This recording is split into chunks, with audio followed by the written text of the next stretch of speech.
Good evening all of you. I am doctor Manju Takshak. इस video में हम देखेंगे class 9th NCERT science book chapter 1 और यहाँ पे हम क्वेश्चन करेंगे फ्रॉम सेक्शन 1.2। तो यहाँ पे क्वेश्चन फर्स्ट है, which of the following are matter. तो इनमें से जो यहाँ पे दिए गए हैं, अगर हम आपको बात करें कि मैटर क्या होता है, कोई भी मैटर होगा उसका कुछ मास होगा, कुछ वॉल्यूम होगा, उसके जो पार्टिकल्स हैं उनके पार्टिकल्स जो भी होंगे उनका कुछ मास होगा, कुछ वॉल्यूम होगा, दे ऑक्यूपाई सम स्पेस। तो यहाँ पे अमंगस दीज अगर हम बात करें तो जैसे चेयर है, एयर है, आलमंड्स, लेमन वाटर और स्मेल ऑफ परफ्यूम, क्योंकि स्मेल ऑफ परफ्यूम में परफ्यूम स्पेशली मेंशन कर दिया, मतलब परफ्यूम के पार्टिकल्स। ये सारे आपके किस कैटेगरी में आते हैं? मैटर की कैटेगरी में आते हैं। बट जो आपकी फीलिंग्स होती हैं जैसे लव, हेट, हॉट, कोल्ड, ये आपके मैटर नहीं है। अगर हम सेंस ऑफ स्मेल की बात करें तो ये आपका सेंस है। आप किसी चीज को जैसे स्मेल कर रहे हो, किसी चीज को कोल्ड फील कर रहे हो, तो जो सेंस होती है आपकी वो आपकी मैटर नहीं है।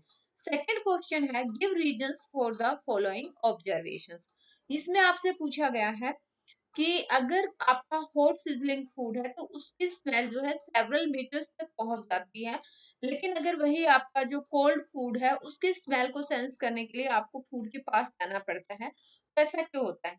इसका सिंपल रीजन है कि जो हॉट फूड होता है उसके पार्टिकल्स की काइनेटिक एनर्जी हाई होती है, तो वहां पे जो पार्टिकल्स का मूवमेंट है वो फास्टर होता है और वो एक ज्यादा डिस्टेंस तक ट्रेवल कर सकते हैं। जबकि कोल्ड फूड के जो पार्टिकल्स हैं उनकी काइनेटिक एनर्जी कम होगी, तो वहां पे मूवमेंट कम होगा, तो वो ज्यादा दूर तक ट्रेवल नहीं कर सकते। अब क्वेश्चन 3 आपसे पूछा है कि एक diver is able to cut through water in a swimming pool, which property of matter does this observation show.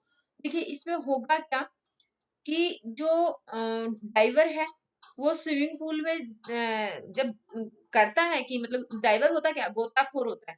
तो हम बोलेंगे कि जब डाइवर एक तरह से स्विमिंग करता है स्विमिंग पूल में, तो ये वाटर को कट करता है। क्यों? क्योंकि हमें पता है कि जो लिक्विड के पार्टिकल्स हैं उनके बीच में जो इंट्रैक्शन फोर्स है वो बहुत हाई नहीं होती है।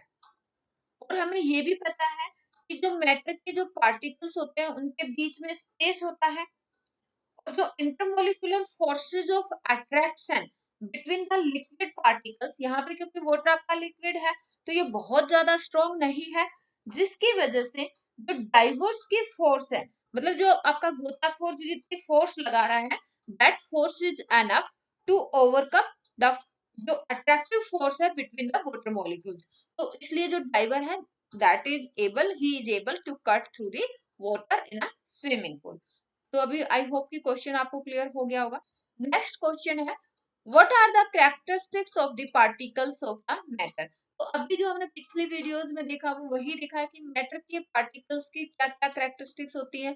तो हमने सबसे पहले ये देखा था कि जो मैटर के पार्टिकल्स हैं वो कॉन्टिन्यूअस होते हैं, उनके बीच में जो है स्पेस होता है। जो मैटर के पार्टिकल्स हैं they have space between them. दूसरा हमने देखा था कि जो मैटर के पार्टिकल्स है वो मूव करते हैं, और अगर आप जैसे टेम्परेचर बढ़ाएंगे तो उनका जो मूवमेंट है वो फास्टर हो जाएगा। तीसरी प्रॉपर्टी हमने ये देखी थी कि जो मैटर के पार्टिकल्स हैं उनके बीच में अट्रैक्टिव फोर्स होती है, वो एक दूसरे से बंधे हुए होते हैं। तो जो पार्टिकल्स ऑफ मैटर है they attract each other.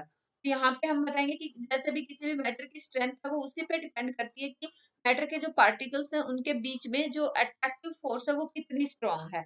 So this is all about the questions from this section. Thanks for watching the video. जय हिंद।